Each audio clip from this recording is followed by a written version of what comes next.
Hello అండి.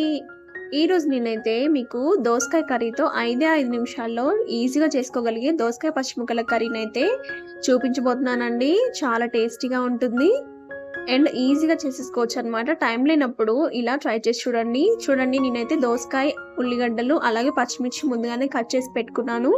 ఇప్పుడు ప్యాన్‌లోకి సరిపడినంత ఆయిల్ వేసుకోవాలి. అందులోనే జీలకర్ర, ఆవాలు వేసుకోవాలి. మీరు కావాలనుకుంటే శనగపప్పు, మినపప్పు వేసుకోండి.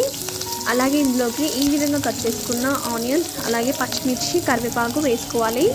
ఇప్పుడు ఇందులోకి కచ్చాపచ్చాగా దంచి పెట్టుకున్న వెల్లుల్లి ముద్దను వేసుకొని ఇవన్నీ బాగా వేగేంత వరకు వేయించుకోండి.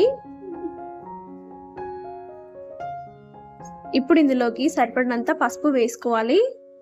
పసుపు కూడా వేసుకొని పసుపు అనేది పచ్చివాసన పోయేంత వరకు వేయించుకుంటే సరిపోతుంది. ఇప్పుడు ఇందులోకి మనం ముందుగానే కట్ చేసి పెట్టుకున్న దోసకాయ ముక్కల్ని వేసుకోవాలి.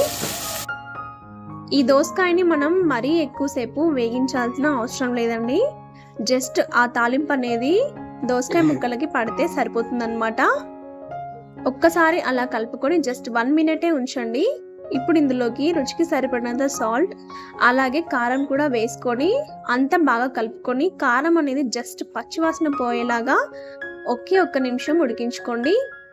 మనకి దోసకాయ అనేది సాఫ్ట్ అవ్వకూడదన్నమాట.